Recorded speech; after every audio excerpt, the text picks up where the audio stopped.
자, 오늘 하나님 주신 하나님의 말씀 우리 같이 읽어봅니다. 신명기 32장 9절에서 12절에 있는 말씀 우리 같이 한번 읽겠습니다. 신명기 32장 9절에서 12절. 자, 우리 다 같이 합독합니다. 시작. 여호와의 분깃은 자기 백성이라. 야곱은 그가 택하신 기업이로다. 여호와께서 그를 황무지에서 짐승이 부르짖는 광야에서 만나시고 호위하시며 보호하시며 자기의 눈동자같이 지키셨도다. 마치 독수리가 자기의 보금자리를 어지럽게 하며 자기의 새끼 위에 너풀거리며 그의 날개를 펴서 새끼를 받으며 그의 날개 위에 그것을 엎는 것 같이 여호와께서 홀로 그를 인도하셨고 그와 함께한 다른 신이 없었도다. 아멘. 우리가 지난 시간까지 신명기 6장에 있는 말씀 1절에서 9절, 특히 4절에서 9절에 있는 말씀, 즉 쉐마를 통해서 하나님은 우리가 무엇을 해야 하는지 분명하게 말씀으로 명령하셨습니다.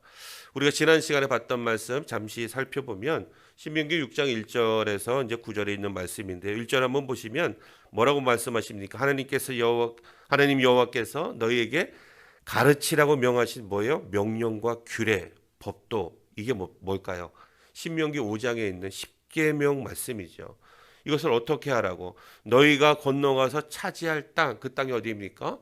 젖과 꿀이 흐르는 약속의 땅, 가나안 땅이죠. 거기 들어가서 지켜 행할 말씀이다, 명령이다, 규례다라고 말씀을 주셨어요. 그리고 3절에 보니까 너희들이 이것을 듣고 삼가 그것을 행하고 지키면 어떻게 하신다고? 내가 복을 받고 또 젖과 꿀이 흐르는 땅에서 내가 어떻게 된다고요? 크게 번성할 것이다. 4절에 보십시오. 이스라엘아 들으라 라고 선포하지요. 이 히브리어 어순이 역순이기 때문에 들으라 이스라엘아 라고 이제 표기가 되는데, 들으라 이거 히브리어로 뭐라고 그랬죠? 쉐마라고 말씀을 드렸어요. 그래서 이 관습에 따라서 첫 구절, 첫 단어가 쉐마라면 4절부터 9절에 있는 모든 말씀을 총칭해서 쉐마로 불려지게 되는 것이죠. 어쨌든 이 쉐마의 말씀을 들으라. 어떤 말씀이 있을까요? 하나님은 우리 하나님이신데 그분은 유일하신 하나님이시다 라는 것을 너는 꼭 기억을 해야 되고, 두 번째는 뭐냐면 마음을 다하고 뜻을 다하고 힘을 다해서 너희 하나님 여호와를 사랑하라는 것이죠. 예수님도 이 말씀을 인용하셔서 말씀을 주셨는데, 예수님은 마음을 다하고 뜻을 다하고 힘을 다하여 이 힘을 대신해서 뭐라고 표현하셨냐면 목숨을 다하여 주 너의 하나님을 사랑하라 라고 말씀하신 거예요. 여러분, 목숨을 다해서 하나님을 사랑하라고 하시는 주님의 음성입니다. 5절에 뭐라고 말씀합니까? 그 말씀을 주신 다음에 6절에서 이 말씀을 어떻게 하라고요? 너희는 마음에 새기고, 그 다음에 7절에 보니까 내 자녀에게 부지런히 가르칠 것이고 어디에 있던지 간에 이 말씀을 가지고 강론할 것이다. 강론해야 된다. 자녀들을 말씀으로 가르치고 다음 세대들을 말씀으로 가르칠 이 사명이 바로 구원받은 자들에게 주시는 하나님의 사명이라는 것입니다. 오늘도 이 사명을 따라서 주의 종은 주일날 주의 말씀을 선포하는 것이고, 들은 여러분들은 각자의 가정이나 위치에서 하나님의 복음을 전해야 되는 사명이 있다는 사실을 깨달으시기를 축복합니다. 이 말씀에 순종하시는 여러분들의 모든 꿈과 계획에 하나님께서 크게 축복해 주셔서 손대시는 여러분들의 모든 일들과 여러분들의 가정과 직장과 사업장과 모든 기업 위에 풍성한 열매가 맺혀지시기를 예수님의 이름으로 축원합니다. 자, 우리가 이 땅에서 사는 동안 여러분 수많은 사람들을 만나게 되죠. 수많은 사람들을 만나게 돼요. 도움이 되는 사람이 있는가 하면, 그런데 그 가운데도 정말 도움이 안 되는 사람이 참 많은 것 같습니다. 그래서 누구와 동행하며 살아가느냐, 거기에 따라서 그 사람의 인생이 좌지우지하게 되는 것이죠. 여러분, 판이하게 달라질 수도 있습니다. 옛말에 이런 말 들어보셨죠? 친구 따라 강남 간다. 친구 따라 강남 간다.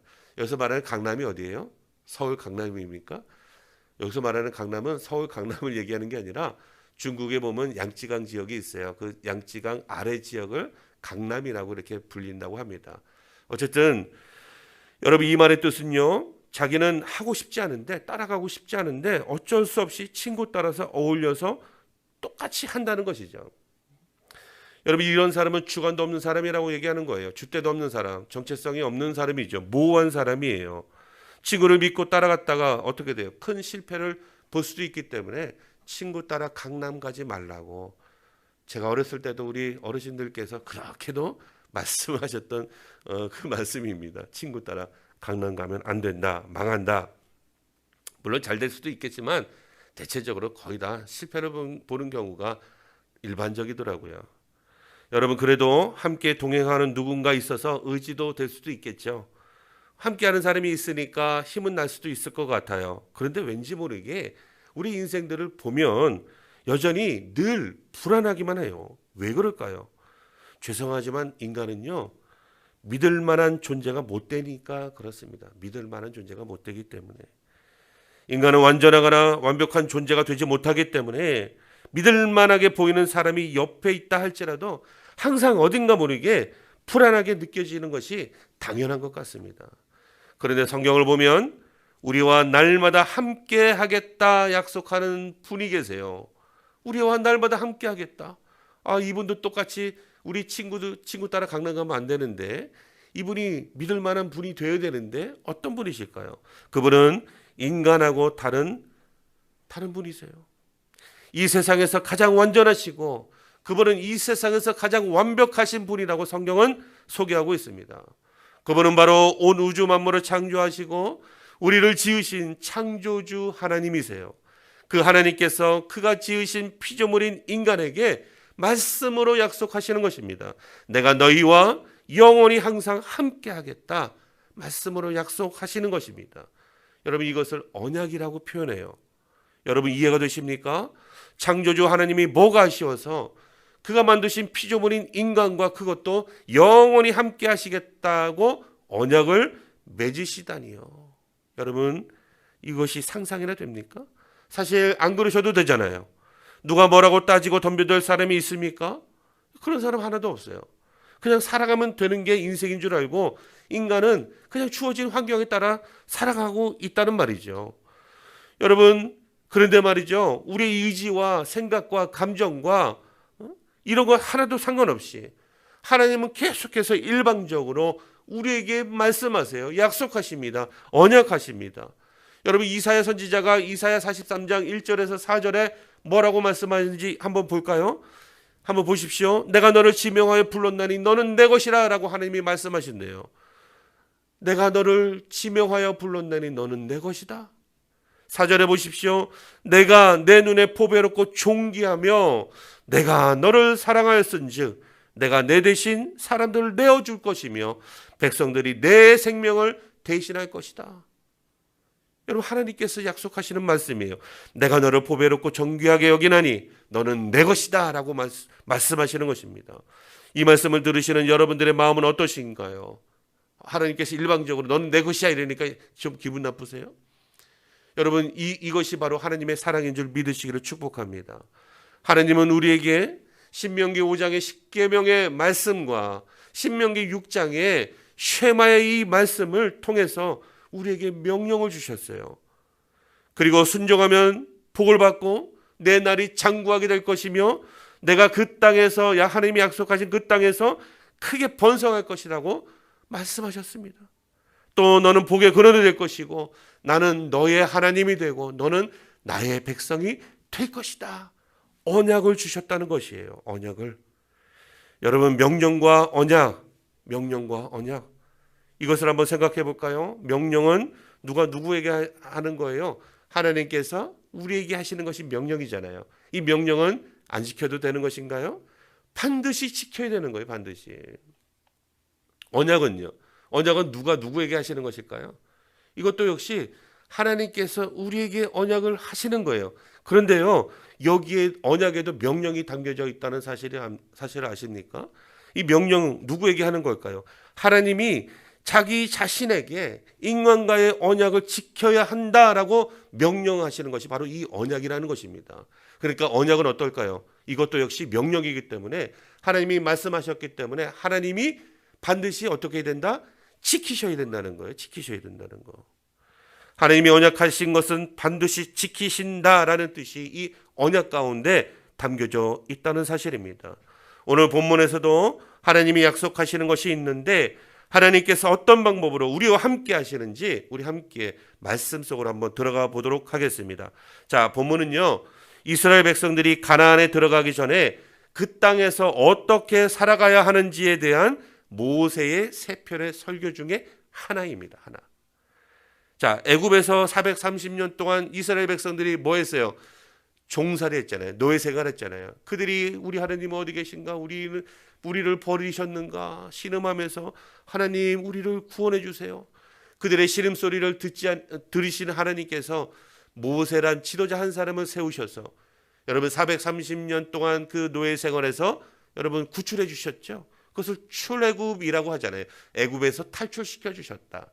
그래서 애굽에서 이제 모든 종살이를 마치고 광야 생활이 시작됐습니다.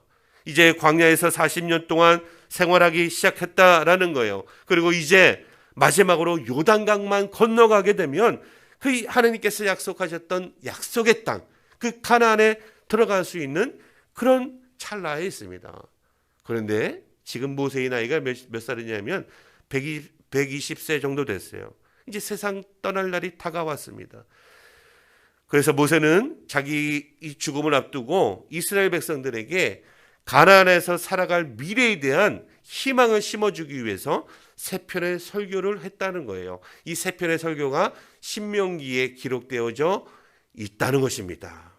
자, 이 세 편의 설교 중에 오늘 본문이 바로 마지막 설교의 결론 부분에 해당한다는 거예요.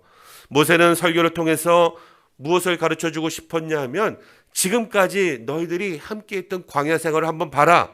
우리와 함께 하시는 하나님은 어떤 분이시고 하나님은 어떤 방법으로 우리 가운데 역사하셨는지 또 앞으로 어떻게 우리와 함께 하실 것인지 그 하나님은 어떤 분이 되실 것인지 내가 너희들에게 가르쳐 주겠다라는 이 내용이 함축적으로 담겨져 있다는 것입니다. 한번 본문을 볼까요? 10절을 한번 보십시오. 우리 함께 읽어보겠습니다. 시작. 여호와께서 그를 황무지에서 짐승이 부르짖는 광야에서 만나시고 호위하시며 보호하시며 자기의 눈동자같이 지키셨도다. 아멘입니다.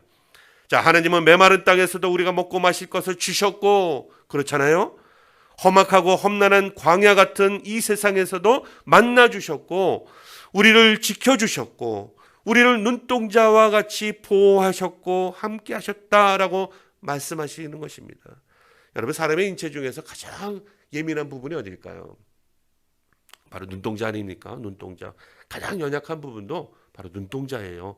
그래서 인간의 눈동자는요, 그냥 한 겹으로 되어 있는 것이 아니라 두세 겹, 이 덮개로 가려져서 보호받고 있다고 합니다. 그만큼 눈동자는 안전하게 보호받고 있다는 거예요. 자, 10절 말씀은요, 마치 눈동자처럼 우리를 세심하고 또 안전하게 돌보고 계시는 하나님에 대한 비유예요. 하나님은 이스라엘 백성들뿐만 아니라 영적으로 새 이스라엘이 된 오늘날의 모든 성도들이죠. 이 성도들에게 똑같이 동일하게 자기 백성 삼으시고 우리를 보호하시고 우리를 돌보고 계신다는 겁니다. 부모가 자식을 돌보듯이 품에 안고 감싸주시고 보호하고 지켜주고 계신다는 거예요. 이것을 예수님께서는 이렇게 말씀하셨습니다.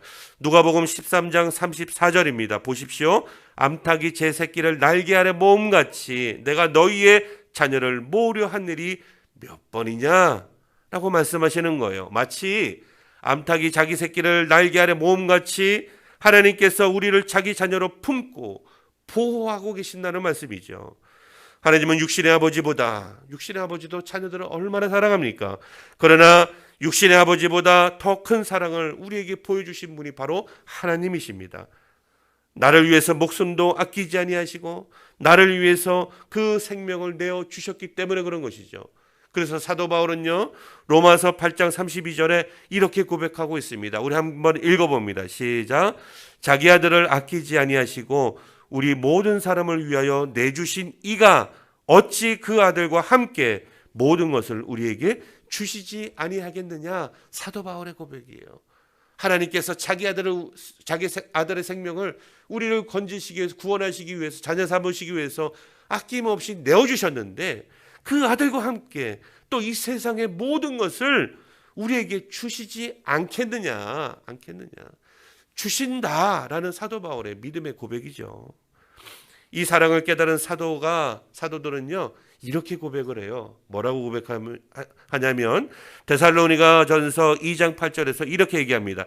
우리가 이같이 너희를 사모하여 어떻게 사모했나? 하나님의 복음뿐 아니라 우리의 목숨까지도 너희에게 주기를 기뻐함같이 너희를 사모했다는 거예요. 그리고 너희가 우리의 사랑하는 자가 됩니다. 아니, 우리 이웃을 보고 이 사도들은요 너희들을 사모한대요. 왜 사모하는 거예요? 어떻게 사모하는 거예요? 하나님의 복음뿐 아니라 우리의 목숨까지도 너희에게 주기를 기뻐한다. 왜 이런 고백을 할 수 있을까요? 조금 전에 읽었었던 로마서의 사도 바울의 믿음의 고백대로죠. 우리가 다른 분한테 받은 목숨이 있기 때문에 그렇다는 거예요. 누구에게? 하나님으로부터 하나님의 외아들 예수 그리스도의 생명을 아낌없이 우리를 위해서 주셨다는 것을 믿기 때문에 그래서 우리도 역시 어떻게 하려고요? 하나님이 우리를 사랑하신 것 같이 우리도 이웃을 사랑하게 되었다는 것이죠. 사랑하게 되었다는 것. 여러분, 우리 주변에 우리 이웃을 그냥 무조건적으로 사랑할 수 있을까요? 여러분, 사랑하지 못해요. 내 이웃이 겁나요.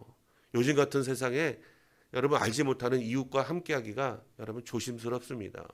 그런데요, 하나님의 사랑이 무엇인지를 깨닫게 된다면요, 여러분 사도들의 고백처럼 우리도 역시 그 사랑을 알기 때문에 내가 알지 못하는 이웃들에게 복음을 전하기 위해서 내가 그것을 기쁨으로 여기고 내가 복음을 전하다 내가 죽을지언정 내 목숨을 아끼지 않고 내가 이웃을 위해서 드리겠다는 거예요. 왜? 나를 위해서 생명을 주신 분이 있기 때문에.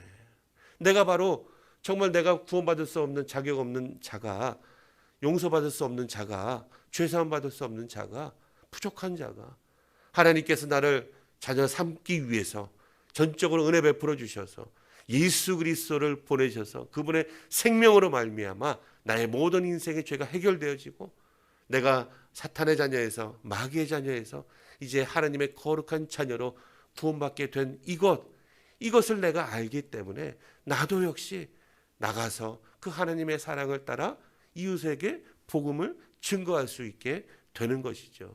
이것이 사도들에게 기쁨이요 오늘날 저와 여러분들에게 평생 기쁨이 될 줄 믿으시기를 축복합니다. 여러분, 얼마나 멋있는 말씀입니까? 저와 여러분들에게도 주신 동일한 하나님의 사명이에요. 이것이 바로 하나님의 뜻입니다. 하나님은 목숨도 아끼지 않는 이 위대한 사랑을 우리에게 베풀어 주셨죠. 예수님께서 세상을 떠나시기 전에 제자들에게 하신 말씀이 있습니다. 사랑의 말씀이 있어요. 그 말씀도 한번 살펴볼까요? 마치 이 말씀을 보면 부모가 사랑하는 자식에게 남기는 말처럼 들려져요. 요한복음 14장 한번 화면을 한번 보십시오. 뭐라고 예수님께서 말씀하십니까? 내가 너희를 고아와 같이 내버려 두지 않겠다. 내가 너희를 고아와 같이 내버려 두지 않겠다. 내가 얼마 안 있으면 이제 십자가에 달려서 내가 하나님께서 맡겨주신 사명을 다 감당하고 하나님께로 내가 올라갈 텐데 그러면 제자들은 그러면 우리는 어떻게 해요? 예수님께서 하늘로 다시 올라가시면 우리는 어떡하라고요? 그럴 때 주시는 말씀이에요. 내가 너희를 고아와 같이 내버려 두지 않을 거야. 내가 올라가면 아버지께 구했던 그 또 다른 보혜사 성령 하나님을 너희에게 보내줄 텐데 너희와 항상 함께 있게 할 거야. 그리고 그 성령 하나님은 너희들을 지켜주고 보호해 주실 거야. 평안을 내가 너희에게 주겠다. 근데 이 평안은 세상이 주는 평안과 같이 아니하니 곧 나의 평안을 너희에게 주노라. 그러니까 너희는 마음에 근심도 하지 말고 두려워하지도 말라라고 예수님께서 사랑하는 자식에게 주시듯 말씀을 주셨습니다. 사랑하는 성도 여러분, 이 말씀에 얼마나 큰 사랑이 담겨져 있나요? 우리가 감히 측량조차 못할 수밖에 없는 그런 어마어마한 사랑이 이 말씀 가운데 담겨져 있다는 것입니다. 주님의 말씀대로 성령 하나님께서 오늘날 믿는 자 속에 보내주셔서 항상 내주하시며 함께하시며 주님 오시는 그날까지 항상 우리를 지켜주시고 돌봐주시는 줄 믿으시기를 축복합니다. 하나님은요, 이스라엘 백성들을 선택하신 다음에 항상 자기 백성을 돌보아 주셨어요. 이스라엘 백성들이 애굽에서 노예 생활할 때는요, 그들의 신음소리를 들으시고 출애굽 시켜주셨죠.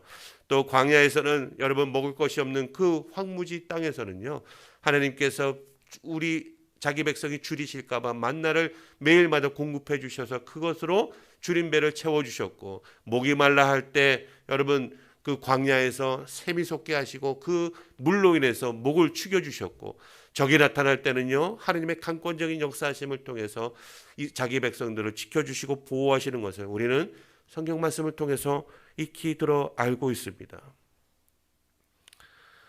하나님은 자기 백성의 모든 것을 책임지시고 돌보시는 그런 능력의 하나님이시죠. 오늘날도 하나님께서 우리를 택해 주셨습니다. 자녀 삼아 주셨습니다.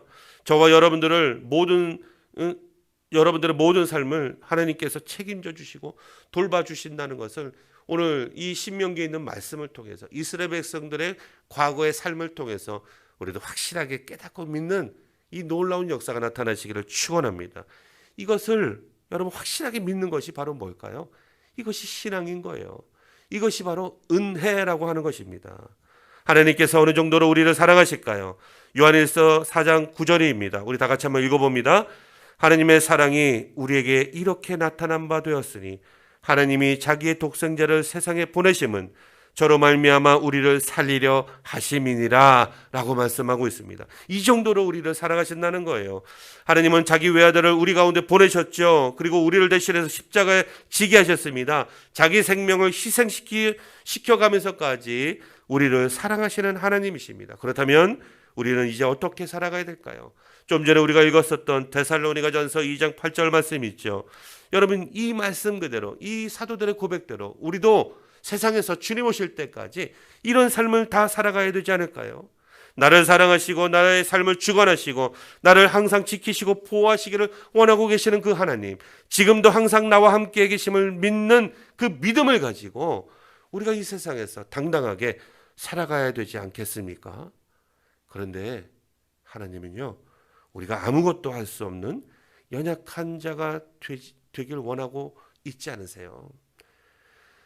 우리가 그냥 하나님의 돌보심을 받는 연약한 존재로 살아가기를 원하고 있지 않다는 사실입니다. 그래서 하나님은 우리가 광야에서 살아낼 수 있도록 때로는 믿음의 시련을 허락하시기도 한다는 것입니다. 11절 보십시오. 어떻게 해요? 마치 독수리가 자기의 보금자리를 어지럽게 하며, 왜 어지럽게 할까요? 새끼들이 있는데, 이제 새끼들이 어느 정도 이제 날 시기가 되면요, 그 보금자리 만들었던 그것을 여러분 날갯짓을 해가지고 이 보금자리가 다 흩어지게 만들어 버리는 거예요. 집이 무너지게 만드는 거예요. 그래서 어떻게 하려고? 자기의 새끼 위에 너풀거리며, 너풀거리는 엄마 이 날개 한번 집으면 그 조그만 새끼가 어떻게 되겠습니까? 날아가죠. 그럼 둥지에서 떨어지게 되겠죠. 그때 어떻게 한다는 거예요? 너풀거리며 그의 날개를 펴서 새끼를 받으며, 이 어미 독수리가 날갯짓을 할 때 그 바람 때문에 떨어지는 그 새끼 날지도 못하잖아요. 엄마가 이제 드디어 나를 배신하는구나, 나를 죽이려고 하는구나, 왜 나를 이 땅에 태어나게 했나 막 원망하면서 떨어지고 있는데, 그때 어미 독수리가 쭉 내려와가지고 날개를 펴서 그 새끼를 받아가지고 다시 둥지로 올린다는 거예요. 올리며 또 날갯짓을 하고 너풀거리면서 새끼가 그 바람에 떨어지게 하고 또 날 때까지 이 어미는 계속 이것을 반복한다는 것입니다. 오늘 11절 말씀이 그 말씀이에요. 그 날개 위에 그것을 없는 것 같이. 여러분, 하나님은 왜 자기 백성들을 약속의 땅, 그 가나안 땅에 들여보내실 것을 약속하시면서 왜 직진시키지 않으셨을까요? 왜 그 험난한 광야에서 40년 동안이나 맴돌게 하셨을까요? 그 길은요, 애굽에서 그 가나안까지 거리는요, 그냥 일반 사람이 그냥 열심히 걸어가면요 10일 정도면 걸어가는 그 길이에요. 그 10일 길을요, 서울에서 뭐 짧게 따지면 서울에서 부산 끝까지 걸어가는 그 길, 10일이면 가는 그 길을 여러분 왜 40년 동안이나 맴돌게 하셨을까요? 여러분 자기 백성 삼으셨다면요, 사는데도 불편함 없이 하나님께서 모든 것을 다 채워주셔야 되는 거 아니에요? 고생하는 거 없이 요즘같이 코로나19 바이러스 같이 생명을 위험하는 것들, 이런 것들 때문에 걱정 하나 하지 못하도록 하나님께서 모든 것을 다 책임져 주셔야 되는 거 아닌가요? 하나님이 다 알아서 제거해 주시면 되는 거 아닌가요? 우리가 하나님의 자녀라면서요 라고 항변하는 사람들이 있을 수 있어요. 하나님께서 자기 백성을 삼으시고 보니까 마음에 안 드셔서 이제 아유 내가 쟤네 만든 걸 내가 후회해 한탄해 그러셔서 40년 동안 뺑뺑 돌리셨을까요? 여러분, 하나님은 그런 분이 아니시죠. 여러분, 그런데 좀 전에 설명드렸던 이 내용들이요, 우리 인간의 마음이라는 거예요. 손 안 대고 그냥 코 풀고 싶은, 자기 노력도 안 하고 그냥 모든 게 다 되어졌으면 좋겠는, 여러분, 인간의 마음이 그렇다는 것입니다. 그냥 뭐든지 저절로 척척 되어지기를 원하는 게 우리 인간의 연약한 마음이죠. 그러나 우리를 향하신 하나님의 계획은요, 인간의 생각과 다른 거예요. 하나님의 계획은 우리의 상상을, 생각을 초월하는 계획입니다. 이 광야 40년이라는 이 기간은요, 여러분, 하나님께서 만드신 기간이 아니라 인간의 불순종이, 여러분, 인간의 믿음 없음 때문에 지어진 결과물이 바로 광야에서 40년 고생한 거예요. 하나님의 말씀에 순종하는 훈련, 그래서 필요한 것입니다. 여러분, 하나님이 함께 하신다는 그 믿음의 훈련이 필요한 거예요. 어디에서? 이제 광야에서 이 훈련을 끝내고 약속한 그 가나안 땅에 들어가서 너희들이 두 번 다시 실수하지 말고 살아라 라는 그 훈련을 오늘 하나님께서 40년 동안 시키시는 것입니다. 믿음의 훈련 없이 가나안 땅에 들어갔다가는 세상의 모든 유혹으로부터 당할 수밖에 없으니까, 여러분, 세상에 잡아먹힐 수밖에 없으니까요. 여러분, 이렇게 되면은 하나님, 나는 그분이 누군지 모릅니다 라고 배신할 수도 있으니까요. 하나님의 사람으로 살아내지 못하니까 훈련이 필요한 거예요. 하나님을 닮은 모델로 살아내지 못하니까 여러분, 훈련이 필요한 거예요. 우리가 누구입니까? 하나님을 닮은 존재들이에요. 그래서 세상에 나가서 하나님을 닮은 존재로서 세상에 하나님을 닮은 모델로 살아야 되는 사명이 우리에게 있잖아요. 그래서 어떻게 하려고? 우리가 받은 이 복을 세상 사람들도 덩달아 복받게 하려는 축복의 통로에 되는 그 사명이 우리 모두에게 있다는 사실입니다. 그래서 우리는 사명자들이에요. 여러분, 무엇보다 이 가나안 땅에 들어가려면요, 전쟁은 불가피했습니다. 왜? 그 가나안 땅에 텅 빈 땅이 아니라 이미 거기에는 거류민들이 있는 땅이거든요. 그래서 그 땅을 차지하려면 여러분, 전쟁력이 있어야죠. 군사력이 있어야죠. 여러분, 병력이 있어야죠. 전쟁을 치러야 되기 때문에 하나님은 믿음의 훈련을 시키시고 말씀을 듣고 자꾸 새기고 반복해서 읊조리고 그것을 외우고 그 말씀을 통해서 하나님이 살아계신 하나님이시지, 유일하신 하나님이시지, 우리와 동행하시는 하나님이시지, 눈동자와 같이 우리를 지키시는 하나님이시지, 이 약속의 말씀을 굳게 의지하여서 병력을 키우고 그 약속하신 그 가나안 땅에 들어가서 믿음으로 승리하며 믿음으로 전쟁하며 믿음으로 싸우며 이겨내라는 하나님의 뜻이 담겨져 있다는 거예요. 하나님께서 우리를 사랑하십니다. 그렇죠? 믿습니까? 그런데요, 그냥 무조건적으로 우리를 보호하시고 전적으로 하나님께서 다 알아서 해주시는 것만이 사랑이 아니라는 거예요. 그래서 우리가 요즘도 그런 단어를 쓰고 있는지 모르겠는데요, 여러분, 마마보이라는 말이 제 때는 얼마나 많았었는지 몰라요. 마마보이. 지금도 여러분, 어른은 어른인데 애어른이에요. 애어른. 어른, 성인 아이 참. 아니, 20대, 30대, 40대가 됐는데도요, 엄마 찾아요. 엄마. 저도 지난달 보면 우리 엄마를 상당히 많이 찾았던 적이 있었던 것 같은데, 여러분, 연약하니까 그래요. 연약하니까. 뭐든지 엄마만 부르면, 아빠만 부르면 뭐든지 다 해주니까. 다 해준다고만 이것이 능사가 아니라는 거잖아요. 연약한 존재밖에 안 된다니까요. 하나님은 우리를 사랑하시지만 우리를 보호하는 것만으로 사랑하시지 않는다는 사실입니다. 우리를 훈련시키시고 연단시키시면서 사랑하신다는 거예요. 때로는 이 훈련 때문에 아프죠. 마치 어미 독수리가 새끼 독수리를 돌보는 것과 같다는 말씀이에요. 바로 그 내용이 11절에 있는 말씀이죠. 독수리가 왜 자기 새끼를 혹독하게 훈련시킵니까? 왜 시켜요? 독수리가. 가만 냅두면 그냥 독수리인데. 여러분, 하늘의 제왕 독수리이기 이기 때문에 그래요. 하늘의 제왕이기 때문에 그래요. 하늘의 제왕답게 스스로 날 줄도 알아야 되고 창공을 향해서 높이 날 줄도 알아야 되고 거친 바람이 폭풍우가 몰려와도 그것을 이겨낼 수 있는 하늘의 제왕 독수리같이 날아야 하고 스스로 먹이를 잡아먹을 수 있는 맹수가 되어야 되고 여러분 하늘의 제왕답게 스스로 살 능력을 갖추지 않으면 어떻게 될까요? 이 독수리가 훈련 안 받으면 어떻게 될까요? 나는 훈련을 안 받으면 어떻게 될까요? 먹이를 잡아먹는 훈련을 안 하면 어떻게 될까요? 잡아먹히는 거죠. 어디에서? 세상에 나가서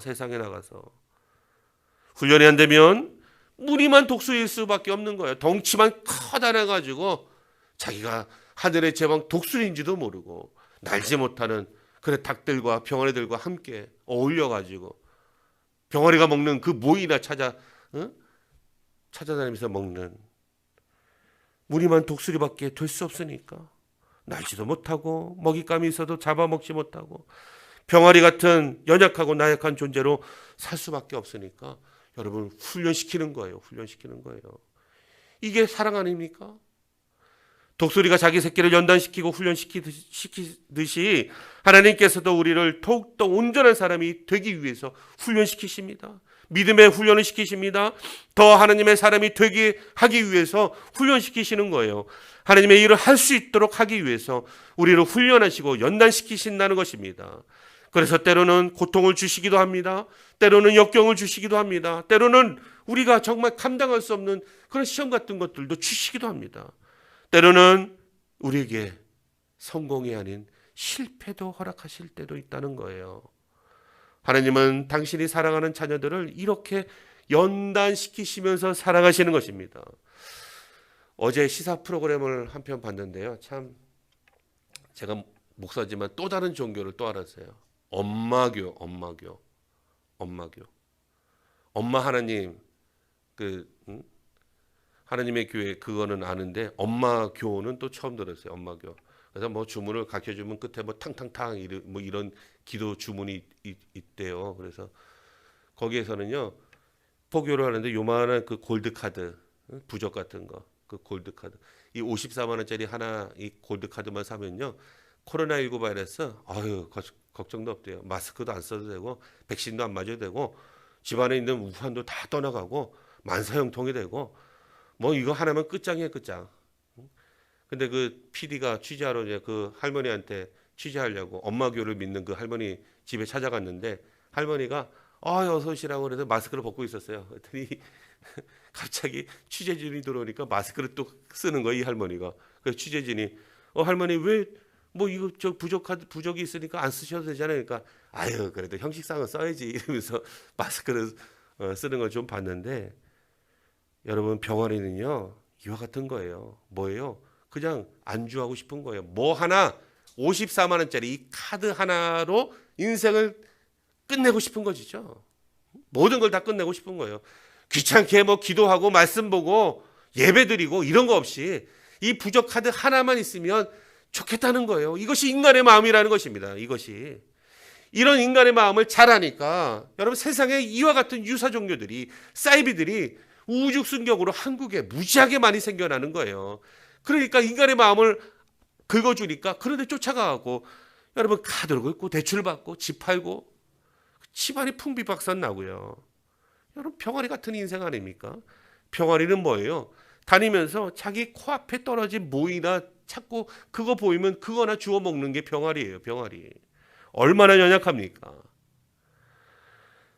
눈앞에만 보이는 것만 찾아다니는 병아리 같은 인생. 하나님은 우리를 병아리 같은 인생 여러분 그런 인생으로 우리를 이 땅에 보내지 않으셨다는 것입니다.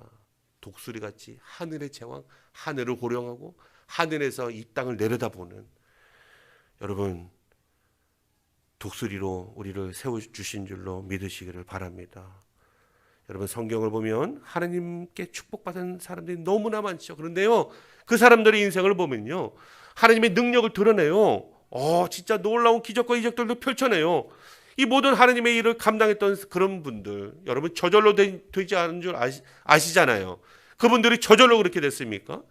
여러분 하나님께서 주시는 모든 시련과 연단을 다 거쳤다는 거예요. 믿음으로 통과했다는 거 아닙니까?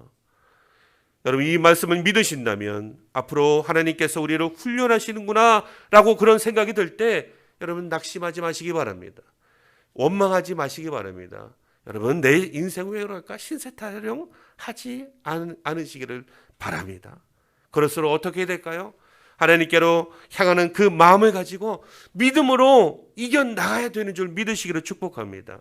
그럴 때 쇠붙이가 용광 내에 들어가서 녹여지고 연단을 받아야 단단해지는 것처럼 우리도 역시 하나님의 함께 하심을 믿고 모든 시련을 믿음으로 이겨내서 나가면 어떤 시련이 와도 여러분 날마다 믿음으로 승리하는 줄 믿으시기를 축복합니다. 그럴 때 세상이 빛이 되는 거예요.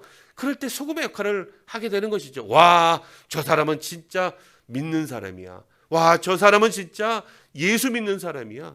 나 저 사람처럼 저 사람이 다니는 교회에 나가서 나도 예수님 믿고 싶어. 이런 모습을 보여주는 것이 우리의 사명이라는 것입니다. 그럴 때 우리 모두가 축복의 통로가 되는 줄 믿으시기를 바랍니다.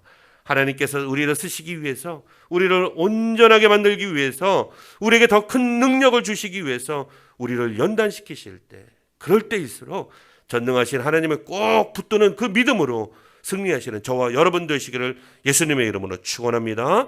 하나님은 우리를 눈동자같이 지켜주십니다. 우리의 믿음을 강하게 훈련시켜 주십니다. 이 모든 것이 다 하나님을 닮은 자로, 세상에서 강한 자로 살아내게 하기 위해서 하나님께서 계획하신 하나님의 뜻이라는 거예요. 하나님은 우리를 병아리로 부르지 않으셨습니다. 하늘의 제왕 독수리로 불러주셨다는 거예요. 그리고 하나님은 항상 우리에게 말씀하십니다. 나와 함께 같이 가자. 같이 가자. 여러분, 주와 같이 길 가는 것 세상의 최고의 기쁨인 줄 믿으시기를 예수님의 이름으로 축원합니다.